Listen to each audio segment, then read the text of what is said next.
السلام علیکم دوستو، آج کی کہانی کراچی کی رہائشی جنید نے ہم سے شیئر کی ہے۔ آپ اپنے سب کاموں سے فارغ ہو کر ویڈیو دیکھنا اسٹارٹ کیجئے گا۔ آئیے اس کہانی کو جنید کی زبانی ہی سنتے ہیں۔ میں بلدیہ ٹاؤن کا رہائشی ہوں۔ ہم یہاں کھیل کود کر بڑے ہوئے۔ میں، رافع اور زبیر بچپن کے گہرے دوست تھے۔ ایک دوسرے کے گھروں میں بھی بلا تکلف آنا جانا تھا۔ ہم تینوں ایک ہی گلی میں رہتے تھے۔ روز کا ملنا جلنا تھا۔ رافع شروع سے ہی غیر معمولی خاص صلاحیتوں کا مالک تھا۔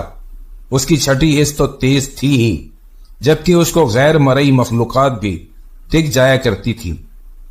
ہم تو بچپن سے ساتھ تھے، اس لیے ہمیں پتا تھا۔ کئی تجربات ہیں ہم لوگوں کے۔ ہم تینوں جب چھوٹے تھے خالہ جی کے ہاں سپارہ پڑھنے جایا کرتے تھے۔ 2 گلی چھوڑ کر خالہ جی کا گھر تھا۔ 3 بجے کے وقت نہ رونق ہوتی نہ سناٹا۔ چونکہ ہم تینوں ساتھ ہی جاتے تھے تو گھر والے اتنے فکر بھی نہیں کرتے تھے۔ راستے میں ایک کچرا کنڈی آتی تھی۔ اب یہ ہو نہیں سکتا تھا کہ سیدھے جائیں اور سیدھے آئیں۔ لڑکے تھے، کھیل مستی بھی کرتے آتے تھے۔ اس دن ایسا ہوا کہ ہم اچھلتے کودتے جا رہے تھے۔ جب کچرا کنڈی آئی تو وہاں کچرے کے ڈھیر پر زبیر کو کالا سیاہ لئیم شہیم بلہ بیٹھا دکھائی دیا۔ اس نے ہمیں بھی دکھایا، دیکھو یہ کیسا بلہ ہے۔ وہ ہماری طرف نہیں بلکہ دوسری طرف دیکھ رہا تھا۔ زبیر کے دکھانے پر میں اور رافع بھی متوجہ ہو گئے۔ رافع تو جیسے اپنی جگہ ٹھہر گیا، مجھے بھی وہ کچھ عجیب سا تو لگ رہا تھا۔ زبیر نے نہ صرف ہمیں دکھایا بلکہ پاس پڑا پتھر اٹھا لیا۔ رافع منع کرتا رہ گیا۔ اس نے بلے کو ڈرانے کے لیے دے مارا۔ وہ پتھر ڈائریکٹ بلے کے سر پر جا لگا۔ وہ اتنی خوفناک غراہٹ سے ہماری طرف پلٹا اور اچھل کر آیا کہ ہم تینوں ڈر کر چلاتے ہوئے بھاگے اور سیدھا خالہ کے گھر پہنچ کر دم لیا۔ ہم نے پلٹ کر نہیں دیکھا کہ وہ بلہ ہمارے پیچھے آ بھی رہا ہے کہ نہیں۔ رافع نے کہا، زبیر تم نے اچھا نہیں کیا، وہ بلہ نہیں جن تھا۔ زبیر پھر اس کا مذاق اڑانے لگا تو رافع چپ ہو گیا۔ سپارہ پڑھ کر آدھے گھنٹے میں فارغ ہوئے۔ اب واپس بھی اسی راستے سے جانا تھا۔ آدھے گھنٹے میں ہم اس بلے والی بات کو تو بھول ہی گئے تھے، لیکن جب خالہ جی کے گھر سے نکلے تو رافع کہنے لگا، ہم دوسری گلی سے چلتے ہیں، کہیں وہ بلہ وہاں موجود نہ ہو۔ لیکن زبیر اور میں نے اس کی نہیں سنی۔ دوسری گلی سے جانے کا مطلب ایک لمبا راستہ پڑ جاتا۔ ہمیں تو گھر پہنچنے کی جلدی ہوتی تھی۔ ہم تیز تیز چل دیے۔ مجبوراً رافع بھی ہمارے پیچھے ہو لیا۔ ہم گھر کے راستے کی طرف چل پڑے۔ گلی ختم ہوئی اور وہ کچرا کنڈی شروع ہوئی۔ اب وہ خالی تھی۔ وہ بلہ وہاں سے جا چکا تھا۔ ہم مطمئن ہو گئے کہ چلو جی بلہ تو گیا۔ ہم اپنے مزے میں جانے لگے اور رافع کا بھی ڈر نکل گیا۔ لیکن جیسے ہی ہم اس کچرا کنڈی کے سامنے سے گزرنے لگے، ہم تینوں نے بیک وقت اس کچرے پر ایک آدمی کو بیٹھے دیکھا۔ وہ عجیب و غریب لباس میں ملبوس تھا۔ اس کے سر پر پٹی بندھی ہوئی تھی۔ وہ ہمیں گھور رہا تھا۔ نہ جانے کیا تھا۔ ہم پر خوف طاری ہو گیا۔ پھر ہم چیختے چلاتے وہاں سے بھاگ کھڑے ہوئے۔ بھاگتے ہوئے گلی کے کونے پر زبیر لڑکھڑا کر گر پڑا۔ اس کا سر پتھر سے ٹکرایا اور سر پھٹ گیا۔ ہم اتنے بڑے نہیں تھے، چھوٹے تھے۔ میں اور رافع تو گھر پہنچ گئے۔ زبیر کو گلی کے کونے پہ کھڑے لڑکے اٹھا کر لائے۔ اس کو ٹانکے لگے تھے اور ہم تینوں کے گھر میں علیحدہ ڈانٹ بھی پڑی۔ بلے کو مارنے والی بات اور اس آدمی کو دیکھنے والی بات ہم لوگوں نے ڈر کے مارے نہیں بتائی، لیکن چھپانے کا فائدہ نہیں ہوا۔ اس رات ہی زبیر کے ساتھ بھیانک واقعہ ہوا۔ اس رات اس نے جو خواب دیکھا، اس نے اس کو بری طرح خوفزدہ کر دیا۔ وہ چلاتا ہوا اٹھا، وہ مجھے نہیں چھوڑے گا۔ خواب میں وہ آدمی اس کے پیچھے بھاگ رہا تھا اور پھر وہ اس بلے کی صورت میں بدل گیا اور اس پر حملہ کر دیا۔ وہ چلاتا اڑ گیا۔ اس کو خوف کے مارے تیز بخار چڑھ گیا تھا۔ وہ بار بار یہی بول رہا تھا کہ رافع صحیح کہہ رہا تھا، وہ جن تھا۔ صبح سویرے ہی زبیر کے ابا اور میرے ابا مجھے لے کر زبیر کے گھر پہنچ گئے اور ہم سے ساری بات پوچھی گئی۔ رافع نے سب بتا دیا کہ اس نے زبیر کو منع بھی کیا تھا۔ بات تشویشناک تھی۔ ہمارے گھر والے ہمیں ایک بزرگ کے پاس لے گئے۔ زبیر کا تو ایک ٹائم تک ان بزرگ سے علاج چلا۔ گھر والوں نے ہمیں سپارے کے لیے بھیجنا چھوڑ دیا، بلکہ ایک مولوی صاحب زبیر کے گھر ہی آنے لگے۔ ہم دونوں بھی وہیں جا کر ان سے پڑھ لیتے۔ زبیر بہت سنجیدہ ہو گیا تھا، اب وہ شرارت بھی نہیں کرتا تھا۔ ان بزرگ کے دم سے اس کو خواب آنا تو بند ہو گئے۔ وہ اس سال فیل ہو گیا، یوں وہ ہم سے ایک کلاس پیچھے ہو گیا۔ ہمیں بھی اس بات کا افسوس تھا۔ ہم نہ صرف محلے دار بلکہ کلاس فیلو بھی تھے۔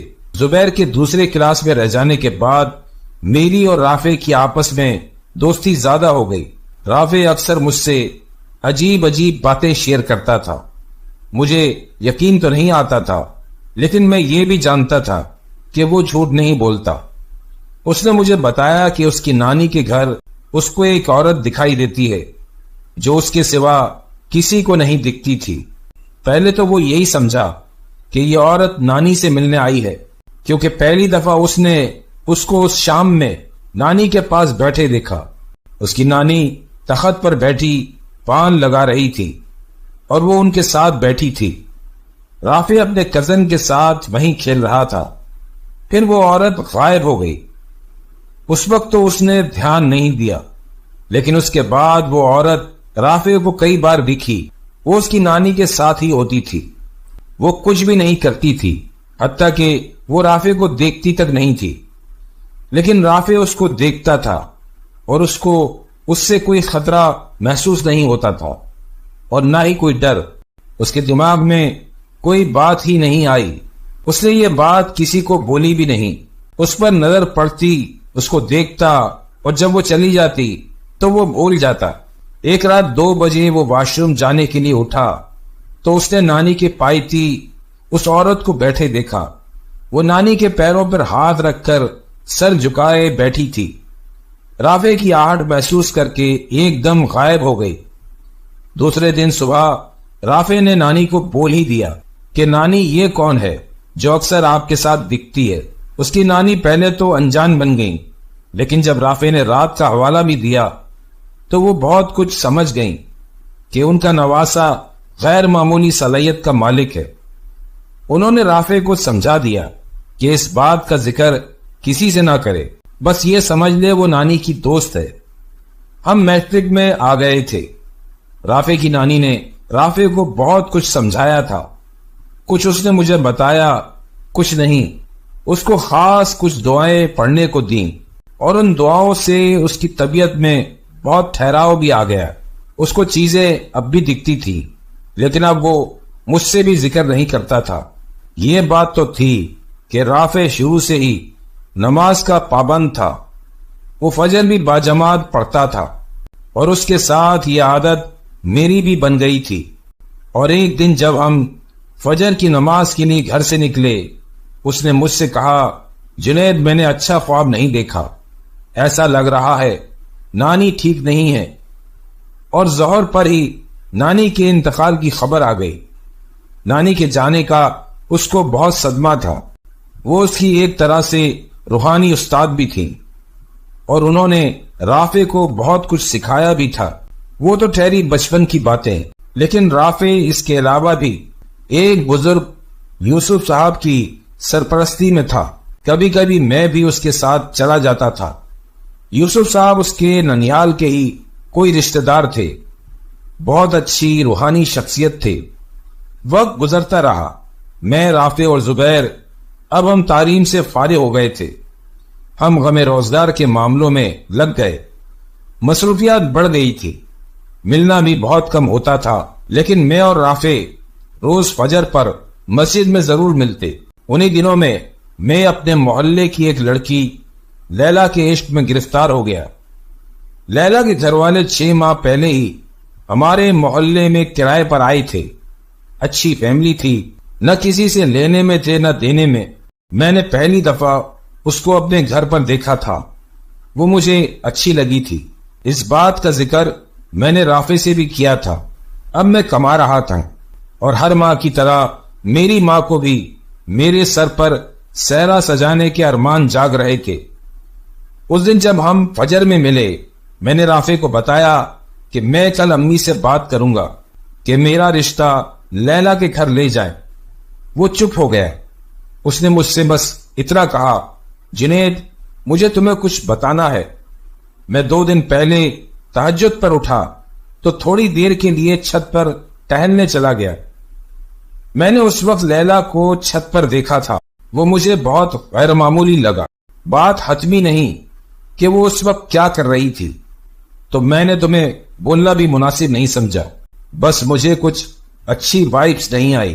میں رافع کو اچھے سے جانتا تھا کہ اگر وہ بول رہا ہے تو غلط نہیں بول رہا ہوگا۔ اس نے مجھ سے کہا، کچھ دن رک جاؤ، میں استخارہ کر لوں۔ اس نے مجھے بھی استخارے کی دعا اور نماز بتائی۔ اس سے پہلے کہ میں نماز استخارہ پڑھ پاتا، اسی شام محلے میں ایک تماشا کھڑا ہو گیا۔ اتوار کا دن تھا تو میں بھی گھر پر ہی تھا۔ سارا دن مصروف گزرا۔ میں مغرب کی نماز کی تیاری کر رہا تھا کہ گلی میں شور اٹھا۔ میں بھی فوراً باہر بھاگا۔ دیکھا تو لیلا اپنے گھر کی ٹنکی پر چڑھ کر دونوں پاؤں باہر لٹکائے بیٹھی ہے۔ 3 منزلہ مکان کی چھت پہ بنی ٹنکی اگر وہ نیچے گرتی تو زندہ نہیں بچ پاتی۔ مجھے تو چکر ہی آ گیا۔ لوگ شور مچا رہے تھے، اس کو منع کر رہے تھے کہ کودنا نہیں، لیکن وہ تو جیسے ہوش و حواس میں ہی نہیں تھی۔ رافع بھی آ گیا۔ میری نظر رافع پہ پڑی۔ میں نے دیکھا وہ زیر لب کچھ پڑھ پڑھ کر پھونک رہا ہے۔ 5 منٹ تک تو یہ سلسلہ چلا، لیکن لیلا کو نہ جانے کیا ہوا، وہ خود پیچھے ہٹ گئی اور نیچے آ کر بے ہوش ہو گئی۔ جو ہونا تھا وہ ہو، لیکن محلے میں خاصی باتیں پھیل گئیں۔ کوئی کہہ رہا تھا اس پر اثرات ہیں، کوئی یہ کہہ رہا تھا کہ لڑکی کسی کو پسند کرتی ہوگی، گھر والے راضی نہیں ہوں گے تو خودکشی کا ڈراوا دے رہی ہوگی۔ جتنا منہ اتنی باتیں، کیونکہ اس واقعے کے بعد لیلا کے گھر والے شام سے اپنے گھر سے نہیں نکلے۔ مجھے یہ سب اچھا نہیں لگ رہا تھا۔ میں تو کچھ اور سوچے بیٹھا تھا۔ اور پھر زبیر نے بھی بتایا 3 دن پہلے رات 2 بجے اس کے ہاں اس نے کسی کو جاتے دیکھا تھا۔ رافع بھی اسی دن کی بات بتا رہا تھا۔ خیر، رافع نے محلے کے تمام لڑکوں کو یہ کہہ کر سمجھا دیا، ہمیں ان کے ذاتی معاملات میں مداخلت نہیں کرنی چاہیے، ایسی کوئی بات بھی نہ کریں جو ہم نے دیکھی نہ ہو، یہ بہتان لگانا ہوتا ہے۔ سب رافع کی بات مانتے تھے۔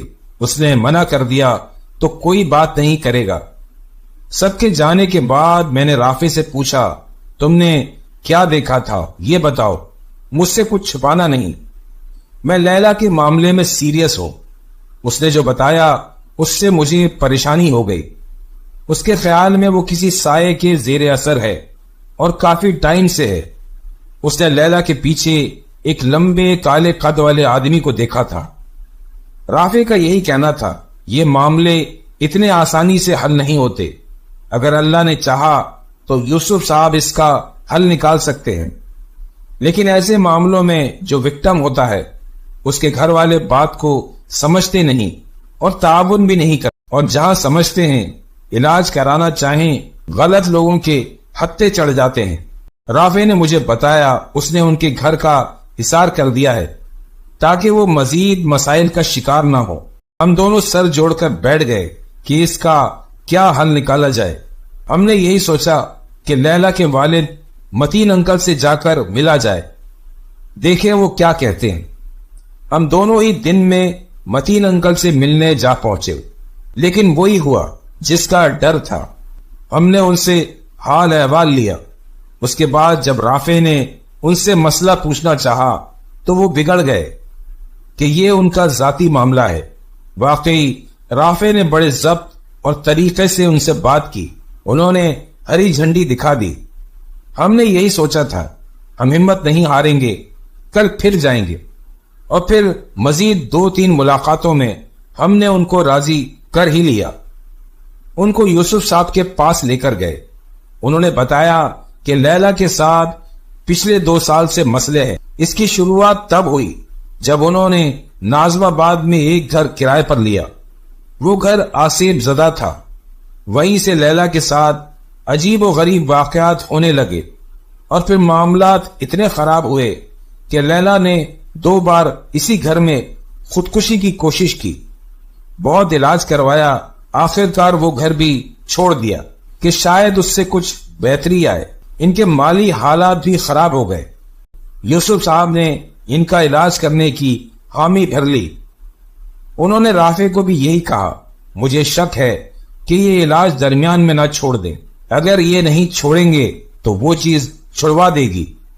اور پھر ایسا ہی ہوا۔ متین انکل نے کچھ دن تو عمل کیا اور بہتری بھی آئی۔ یوسف صاحب نے منع کیا تھا جب تک علاج چل رہا ہے تب تک اس جگہ سے باہر نہیں جائیے گا۔ 7 دن کا علاج تھا۔ 5ویں دن ہی ان کی والدہ کے انتقال کی خبر آئی۔ والدہ سکھر میں بھائی کے پاس تھی۔ وہ ان کا آبائی گھر تھا۔ تدفین کے لیے سارا گھرانہ چلا گیا۔ ہمیں تو بعد میں کسی نے بتایا 15 روز تک یہ لوگ نہیں لوٹے۔ جب آئے تو ایک بڑا نقصان ہو چکا تھا۔ لیلا اس دنیا میں نہیں رہی تھی۔ بتاتے تو یہی ہیں کہ وہ ایک حادثے کا شکار ہو گئی تھی، لیکن ہمیں اندازہ ہے کہ معاملہ کیا ہوا ہوگا۔ صدمہ اور دکھ تو مجھے بہت ہوا، لیکن وقت بڑا مرہم ہوتا ہے۔ متین انکل اسی مہینے اپنا سامان اٹھا کر لے گئے۔ میں بھی ایک وقت کے بعد اس صدمے سے باہر آ گیا۔ آج میں اور رافع اپنی زندگیوں میں آگے بڑھ گئے ہیں۔ رافع آج بھی میرا اتنا ہی پیارا اور سچا دوست ہے۔